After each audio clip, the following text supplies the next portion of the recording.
What's up, everybody? Welcome into another edition of the Hoops Betting Hour. I am your host, the big man on campus. We are here live on a Sunday. It's Father's Day, June 20th, 2021. To all the fathers out there, hope you have a great day. Hope you enjoy yourself. We got some basketball before we get into some festivities today.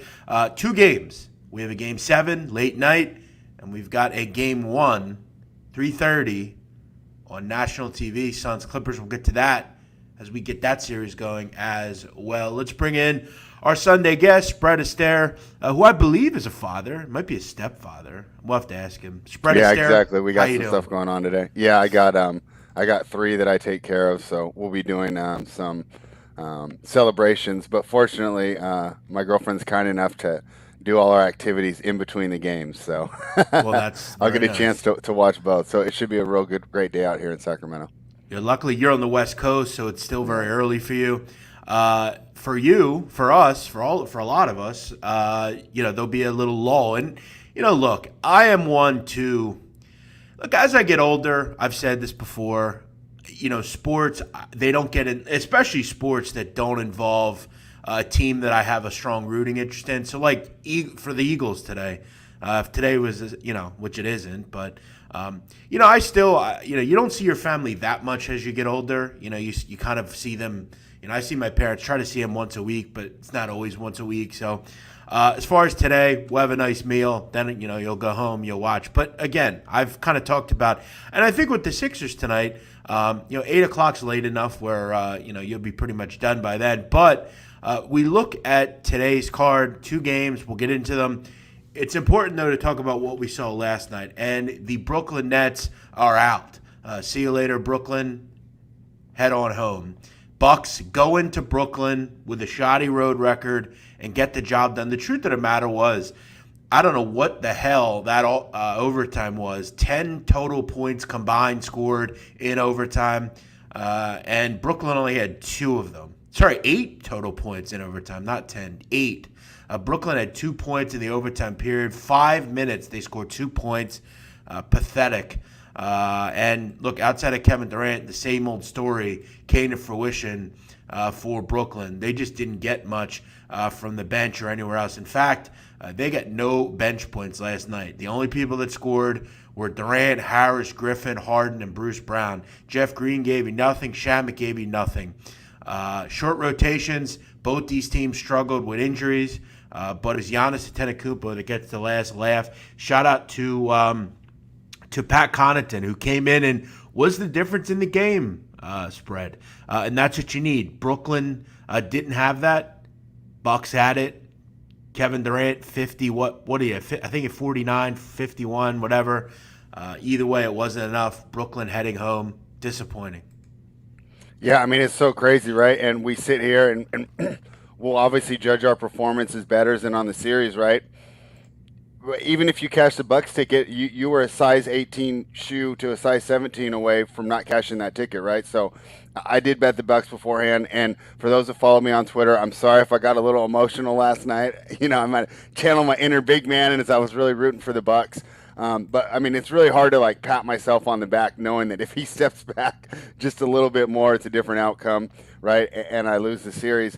It was great fun for me. It was the most emotionally invested I've been probably since I did that silly hair challenge on the Knicks Hawks game. It was a lot of fun to watch, and you had it right. The takeaways were nothing from the bench and the overtime. That's the risk of playing your guys 48 minutes, right? I mean, you're kind of going all in, and then once it got to 52, I mean, you saw how tired he was. Maybe Nash calls a timeout there with 6 seconds to go to set something up, but I can also understand why he had trust in his players. And, I mean, that was just such a wild game overall. I couldn't believe how much fun I had, and that the Milwaukee Bucks actually got it done. I'll tell you, I was a Bucks backer, and I didn't even believe for most of the game. You were a little more neutral. What were your takeaways overall? I couldn't be more happy this series is over. I'm not kidding. In the 7 games, I don't think I got one right. Not one. It was incredible. I've never truly been as bad in one series as this one. You find, and look, I had some great successes with series in these playoffs too. Some of the, that Portland Denver series. I think I got something right in every single game. So It was a weird series, man. I think it went completely different to how I thought it would be. I figured that, we'd get obviously a full complement of players, and I thought it'd be higher scoring. I mean, both teams are very good offensively throughout the season. In fact, I want to say they were both top 3 in offensive efficiency, but the pace just wasn't there. Neither team shot the ball well the entire series. I'm happy to see it over. But Milwaukee heads to the conference finals. They will get the winner of tonight's matchup between the Atlanta Hawks and the Philadelphia 76ers, which we'll get to in just a little bit. As always, we are presented by PicksWise and powered by FanDuel. If you enjoy the content, make sure you hit the subscribe button. The goal of this show, we started this in March. It was a college hoop show, and the goal of it by the end of July, when the playoffs are over in the NBA, is to build the subscriber base and hopefully give people a different home to take a look at sports betting info, and that's what's done here every day. So make sure you hit the like button. Make sure you subscribe to the show if you haven't. And if you're checking this out after the fact, whether it's live or not, thanks for checking us out. All right, let's get into today's action spread. Quick and to the point. We only had one game yesterday, and we will jump into it right now. Game 1, Western Conference Finals. Phoenix Suns hosting the LA Clippers. Clippers here because they won a Game 7 Friday night. This is a very quick turnaround. This is also a Suns team that has not played in a while. Remember, the last time the Suns played was on June 13th, 1 week ago. Remember, they had the sweep against the Denver Nuggets. It's been a while. No Chris Paul. And look, we've talked about that all week. This is an absolutely unmitigated disaster for the NBA. This is pathetic. This is disgraceful, and this should not happen. And the fact that the Suns have to play a playoff game in the Western Conference Finals without one of their best players because of this nonsense is pathetic.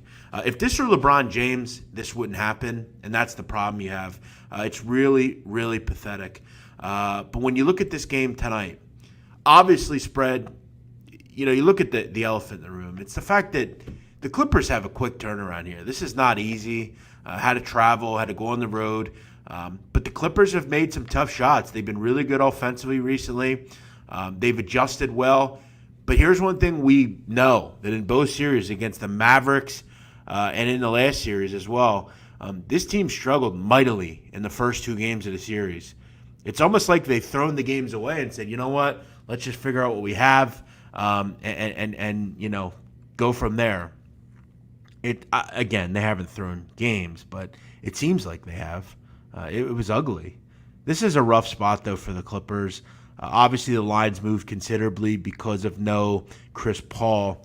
The Suns have fared okay. I haven't been ideal. Obviously, you want everyone available. We saw, obviously, what the Jazz were when they didn't have their best player available. With Paul on the floor this postseason, the Suns are plus 11.4 points per possession, but they're 13.1 points better over the last 6 games where it seemed like Paul had healed up. So, with him, obviously they're a way better team. They're slightly worse without him on the floor the entire season. Cameron Payne's honorable, but he's not Chris Paul. It'll definitely be a loss. We know how good defensively Chris Paul is. But when you're looking at kind of where we're going here, I definitely lean on the Suns. It's hard to envision, the Clippers. I know it's Game 1, and I know they'll be ready, but Game 1s generally against this Clippers team, they just haven't been very good in the first couple games of a series. I think they'll probably struggle a little bit with Ayton here. Do you kind of want to just back a hot team? It's really tough. It's a tough game.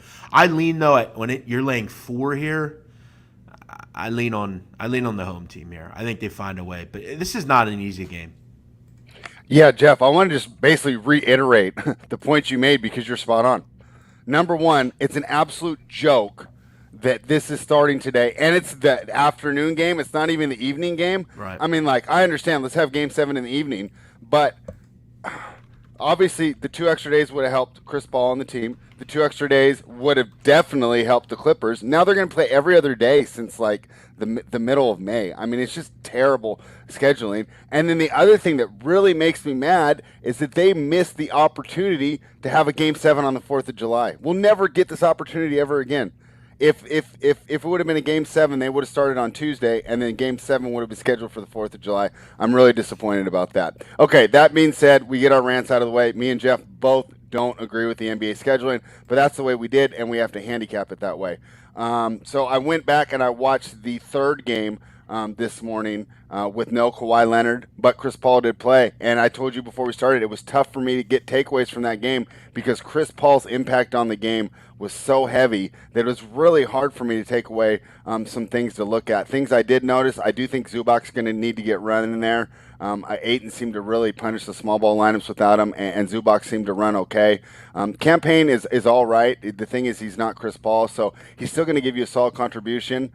Where you're missing is obviously the leadership, and he's a little smaller and less durable on the defensive end. Some props I wanted to look for today were not on the board because the last thing that you said about Ty Lue and the Clippers punting these games, he's not punting them, but he runs these really heavy rotations.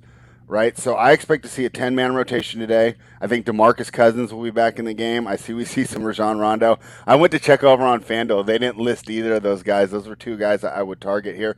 Probably some heavier Patrick Beverly action. He is listed at FanDuel at 6.5. Maybe get involved there, but I do expect the Clippers to play a heavy 10-man rotation to try and mitigate it, and also just maybe see a matchup or a player that Ty Lue wasn't planning on that shows something. That maybe he can use later in the series because, this team's obviously going to be pretty comfortable from a deficit. And I also think if they do lose tonight, we might need to go ahead and look at some Clippers series prices because they're plus 185 right now. After they lose today, I mean, what does it move to? It gets higher all the way up to plus 300 after one game or two games. You might have to look at that. So be really interested to see what you think. But, I mean, I feel like Bill Belichick, like I had like 1 hour to celebrate after Milwaukee came in, and I'm like on to the next game, and I didn't even feel like I had enough time. So shame on the NBA for not giving us more time to properly prepare for this series. Yeah, it's definitely been a gauntlet for these teams having to play so many games. Clippers, a team that very much struggle to rebound the basketball. Look, Phoenix isn't good at that rate either, but one guy that I'm targeting today, and actually what play I'm going to make here, I like what I've seen out of DeAndre Ayton, obviously in the playoffs, but I think he's been very good this year against the Clippers. They've played 3 games, Ayton. He has played 3 games against the Clippers this year, one of which was a game towards the end of the season where he didn't play a ton of minutes. But in the 2 out of the 3 games where he played a normal amount of minutes, Ayton had 18 and 10 and 24 and 8, had 2 very good games against the Clippers. All we really need to do today for Ayton is have him get to his average. His points and rebounds is 25.5 tonight, and I like that play. I figure DeAndre pushes 20 points tonight. Give me between 15 and 20. Just get me to your normal 10 boards a game, and we're going to hit that. I like his matchup here because, again, I think he's just better than Zubac, and if he goes smaller, I think he'll do some good things there as well. So I like his durability. I like Ayton. I'm going to rock with that here. Points, rebounds, DeAndre Ayton over 25.5. I think this kind of screams to me like a 19-11 type of game here for Ayton. Always a good rebounder, and this is not a good rebounding team in the Clippers. So I'm going to lean on that today, Spread. Yeah, and I don't mind that look at all. I do think that Zubac will get more minutes tonight and that they're going to save that small ball lineup, mainly just for the wear and tear on the body. I mean, how hard is it for these guys, try and run Batum or Morris at center. It does wear down. And Lou specifically mentioned the fatigue here. So we should see more Zubac minutes. But at the same time, Ayton kind of cooked Zubac in what I watched. Zubac is good at keeping him off the boards. I think he's their best defensive rebounding option against Ayton. But defensively, I don't know if he provides that much more against Ayton specifically. I do think that he's maybe their best rim protector as well. So he'll give that advantage. Of course, he's a liability in the pick and roll. So we'll see if they attack him right away. I mean, do you expect that they would bring Zubac out right away and just try and get Booker on them if they're going to soft switch or make them go under? I would imagine so. Yeah. I Yeah. mean, I will say, maybe I'm nuts, but when we did the show yesterday, Spread Blackjack and I think you can even go back and listen. I could have sworn this number was 6.5, and it was because we didn't know what Paul's status was. And I remember saying to him, "Wow, 6.5 points with the Clippers. I mean, let's just say Paul's out, which we'd assume he will be. This number is going to plummet, obviously, and it has. But again, you're taking the Clippers. If you like the Clippers today, you're taking them at the worst price here. Just remember that. Yeah. So keep that in mind. But I'm going to just kind of stay away from side and total. I'm going to lean on 8 in points, rebounds. I think it's a pretty good shot here. I like him. Obviously, I like the matchup here. And he's had some great playoff games here over the course of 2 series. So we're going to rock with that. Spread, what are you going to – you're going to take the Suns here? I wasn't really going to get involved in the side. Okay. I'm with you. I lean towards the Suns here. I really want to watch it. It's another thing that's so funny about rewatching the game this morning after watching that Milwaukee game last night. I mean, the level of physicality was like 10% of what I saw last night, and I expect to see something closer to that tonight, which will be something else to see how both teams respond. But I think they both will. And an issue I have, so I keep leaning like I want to talk myself into taking the dog here and being contrarian. An issue I saw though is the Jazz were really weak on their perimeter defense. I mean, that's what the Clippers, everything was set up because every man was able to beat their man off the dribble, which means they got to the lane, which means they would bring Rudy over, Rudy would rotate, they would get a wide open 3. I don't expect the Suns to, number one, just get beat off the dribble like that. They're not just going to give the Clippers their offensive position that they want. And number two, they're going to rotate better. I mean, a Quinn Snyder team, it was so out of character. I can't believe. And the only thing that points to me is that Mitchell and Conley were just so hurt that they just weren't able to rotate quickly enough. And it wasn't on the coaching. The players just weren't able to execute. But I don't think that this Monty Williams and these athletic wings of the Suns are going to allow that. So I do lean towards the Suns. But like I said, I'm targeting kind of the Clippers role players for props here. Like I like Beverly over 6.5 here. And Terrence Mann over 13.5, just with my idea that they are going to run the bigger rotation. And so I'd rather try and target these low prop totals with players that I think that will get more minutes than maybe the books expect.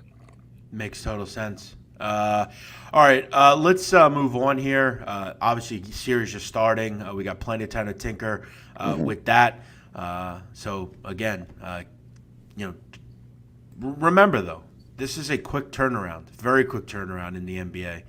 Not giving them much in the way of leeway time. Also, remember, I mean, the Suns have had plenty of time to kind of figure out how they're going to tinker with their lineups and haven't played for a week. Game 7, Philadelphia tonight. Hawks Sixers, 8 p.m. Gigantic Titan matchup. Okay, this is for all the marbles, man. This is to go to play Milwaukee in the next round. The Sixers and their organization will sell this as the most, and it is. I mean, their legacies are all on the line here. This team has failed to get to any round of prominence really in a long time. This is, and again, I've lauded how I don't think they will do it, but this is their opportunity to win the finals. Okay, when they went to the finals in 2000, they had no shot to win the finals. They were not going to beat the Lakers. Coming into that series, the Lakers had not lost in the playoffs. They were 19-0. And what did Allen Iverson do? We all remember Game 1, beat the Lakers straight up, stepped over Tyronn Lue. But this is a different team. There's different expectations. And again, I will say this.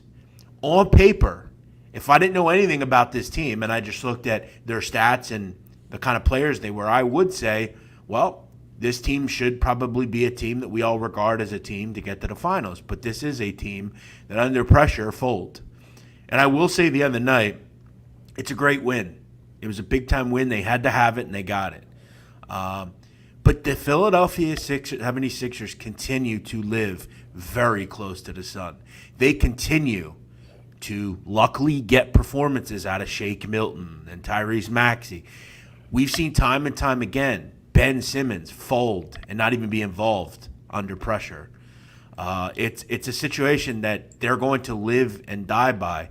And in Game 7, Spread, we have to look back all the way to Game 1. That was the only time the Atlanta Hawks shot the ball well. And here we are in Game 7. So if you're the Hawks, you're Nate McMillan.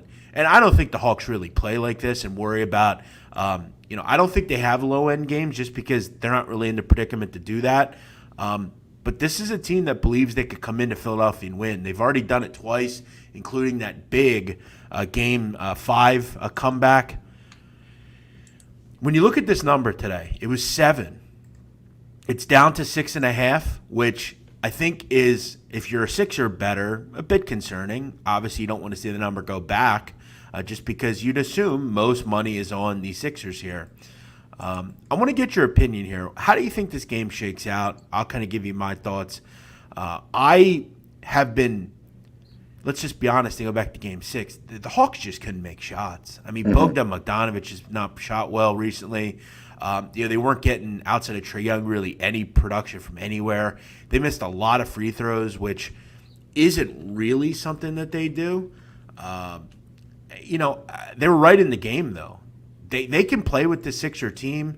The Sixer team has not rolled Atlanta like I think a lot of people thought they would, like they did against the Wizards. Atlanta seemed to have something for them every time, but we know Philadelphia is going to be raucous tonight. It's going to be a big-time crowd. So it should be a great atmosphere. What do you think goes on here? Yeah, I mean, if we thought last night was wild, I expect Philadelphia to be Spread, even. real quick. Go ahead. Atlanta, 6th in the NBA in free throw percentage during the season, 81.2%. Yeah. I think they missed 11 or 12 free throws the other night.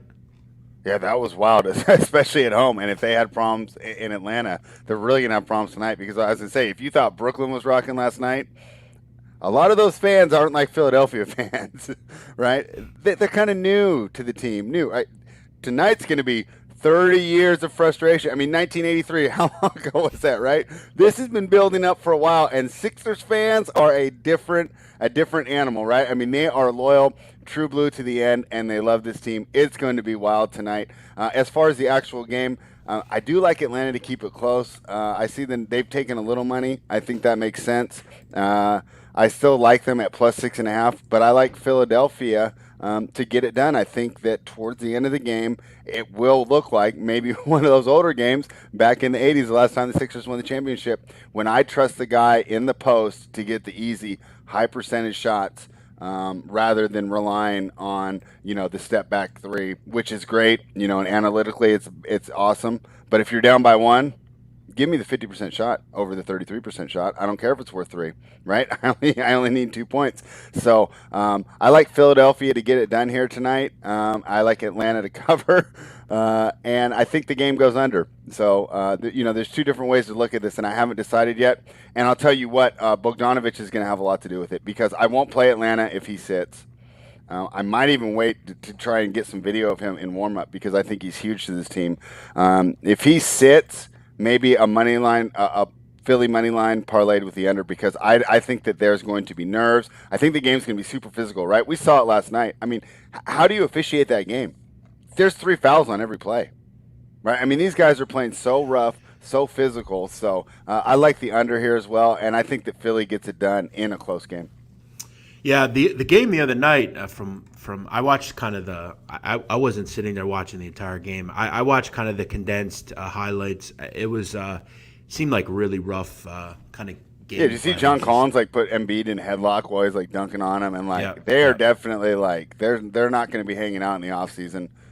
You're not going to hug and dap and trade jerseys after this. I mean, there's some definite bitterness there. Yeah, keep in mind, I mean, John Collins did not play well the other night, and I think it was probably the difference in the game. John Collins has been a big factor for them, really the entire series. He didn't play well the other night. Only had 7 points over 37 minutes. They need more out of him because you're always going to get something out of Capella. You generally get 10 to 14 from him. Herter's going to give you 10 to 15. You need something. Lou Williams gave you nothing.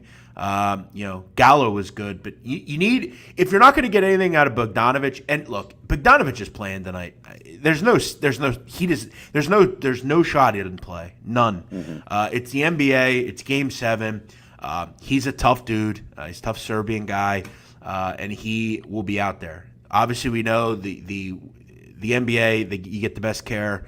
They'll work that knee and they'll get him ready to go. He'll play. He'll be some sort of factor. He's not going to sit. There's no way. Unless his leg's hanging off, he'll play. And his leg's going to be fine otherwise. I think some of the chat makes some good points here. The Sixers, for the most part, weirdly enough, in Game 1 and in Game 6, they were not up by 8 or more at the half. In the first quarter. They've been very good in the first quarter. They've thrived. They weren't good the other night, though. It was a really bad performance for them starting out. Joel Embiid's been real good in the first half. I think he's averaging about 15 points per half this series. But look, let's look player by player here. Tobias Harris is not consistent. You'd hope you get 20 out of him.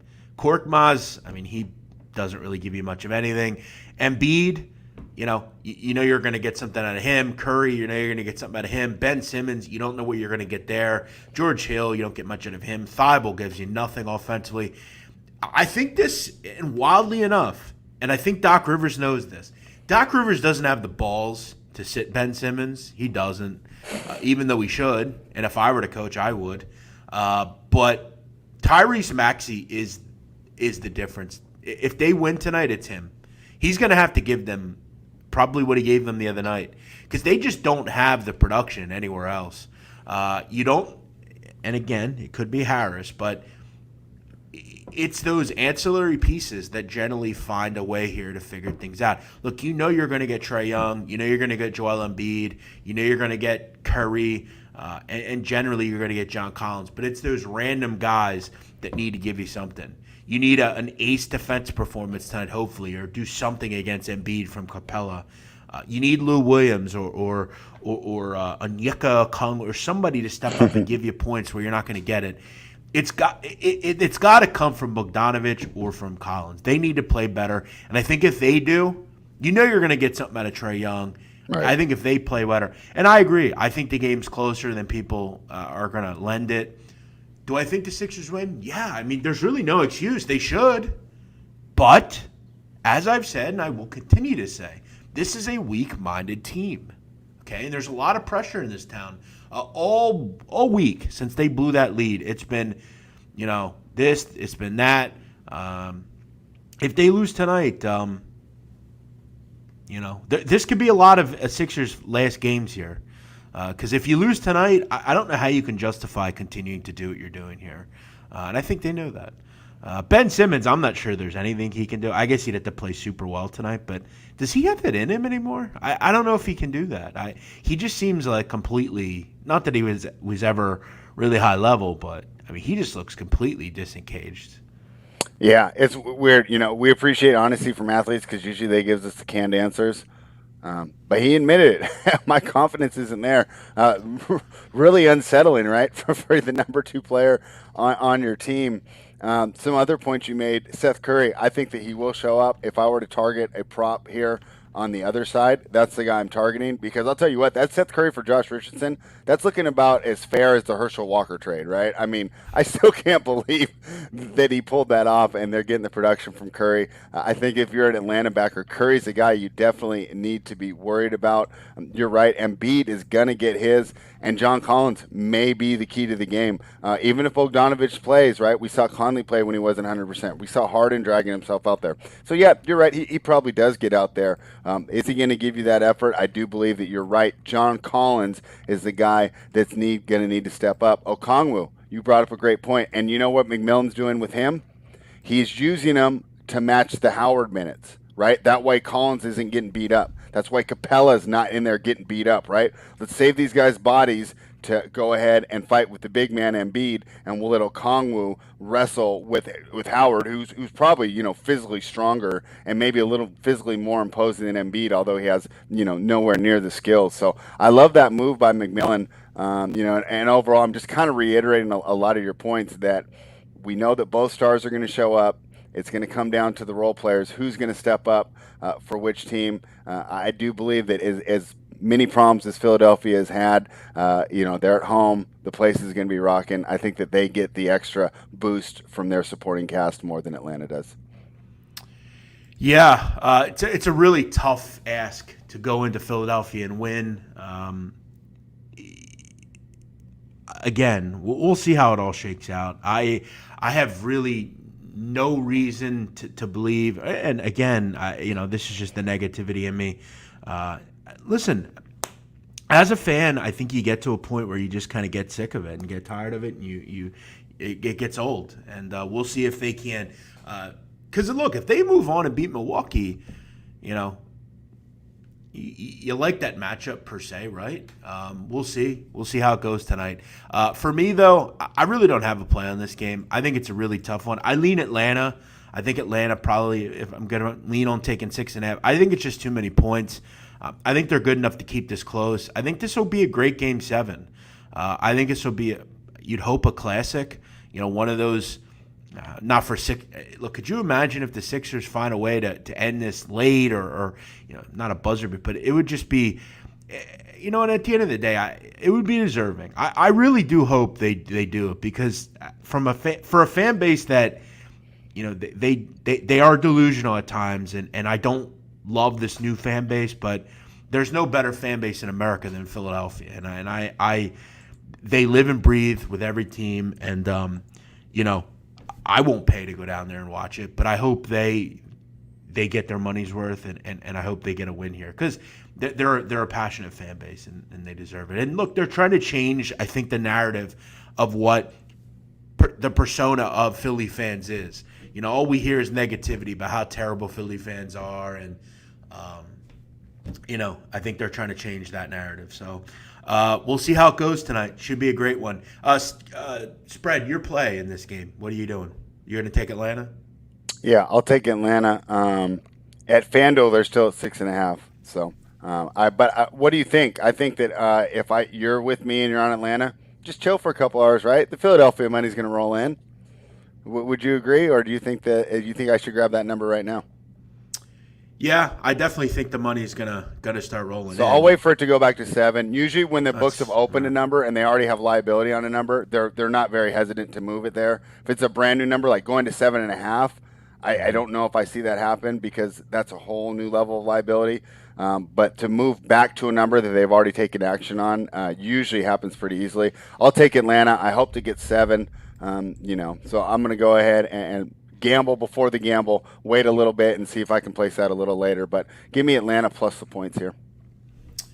Very good. I definitely agree. The only play I'm going to make today, DeAndre Ayton, points, rebounds over 25.5. That's all I'm going to rock with here. Hopefully DeAndre has a big game. I am on the way of hopefully cashing my first Euro future here with Group A. The forecast, I picked Italy to finish first, Switzerland to finish second. Italy has won the group. I just need Switzerland to beat Turkey, and they are up 2-0. So very good there. 13-5 on that price. So over 2-1. Hopefully we can cash a winner here and get a nice start here in the futures. Doesn't look like Croatia's going to win Group D other than a miracle. So we just need to keep Italy continuing to roll. They've been very good.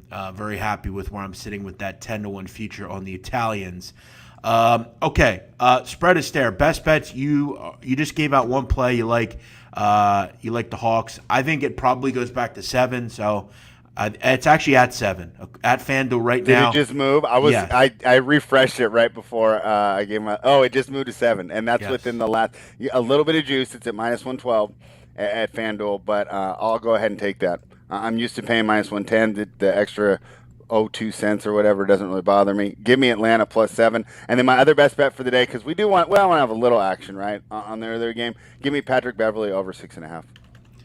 Yeah, the number just moved to 7, so I'm gonna jump in there with you a little bit on that one. I think it's just, I don't think they lose by 10 here. I don't think they're that gutless, the Atlanta Hawks. I think they've proven time and time again they're up for the challenge here, and I think they get it done. So 7 is the number. That's what we got here. Good stuff. Spread Astaire. I didn't have a pick for the first game. I think maybe small lean to the Suns, but I think it's a real tough one. Only play I'm on today, Ayton. Points, rebounds over 25.5. Spread Astaire. Enjoy your day. You can find Spread Astaire on Twitter at Spread Astaire. Make sure you check out all of his tennis stuff he's got going on as well. Spread, tell us about that. Yeah, well, I'll tell you what. From earlier, I should have been watching tennis this morning, but I had to watch the Suns and the Clippers here. But no, we're having a lot of fun.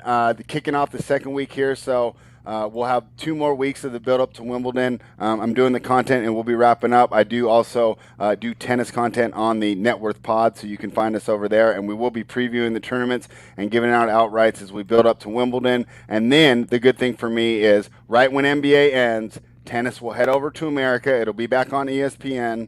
There won't be the NBA overshadowing it. And it'll be in the times that we can watch, not starting at 2 a.m. my time, 5 a.m. your time. So really excited about that. So head on over there. When the NBA ends, I'll be rocking the tennis until the NBA starts back up next November. Very good. Love it. Also have football coming, a lot of things coming. I got to start kind of continuing my my college football stuff, NFL stuff, all that stuff coming up, college basketball down the road. I got this podcast I'm doing, a lot of things. We'll see where it all ends up. It's going to be a busy couple of months for a lot of people here. I am the big man on campus. He is Spread Astaire. Check us out tomorrow. Matter of fact, tomorrow there is no games tomorrow, is there? Yeah, I was telling my guy Tyler. I said it's my first day off in so long. I think I counted up. I did content 87 out of the last 90 days. Yeah, so tomorrow's off, which is nice because we can enjoy tonight. I don't have to get up at 6 a.m. to start watching tape. So. Well, there we go. Then there will be no show tomorrow. And that's how the show's going to go. If there's no games, we're just going to kind of skip to the next. There's no show. There's no reason to come on. We have nothing to talk about. We'll be back Tuesday breaking down the next round of games where we'll have a winner. So looking forward to that. We'll put that on Twitter tomorrow that due to no games, there's no show. But thanks to you loyal folks for joining us here. We know it's not easy to ever come on at noon. But we thank you for checking out the show. Thank you for joining us. Thank you for supporting us here. Spread, great stuff. We'll talk to you next week. I'm sure we'll see you. All of you have a great day. To all the dads out there, happy Father's Day. Please, I beg you and I urge you, if you're going to listen to anything I say, go take care of the father in your life. There's nothing more important in this country than fathers. It is the centerpiece for every family. If we had more fathers in this country, it would be a better country. Every father is so important to his son or child's life or daughter's life. So make sure you go out and support your father. Fathers are the most important thing in our country today. I'm the big man. He's Spread. We'll see you next time. Thanks for watching.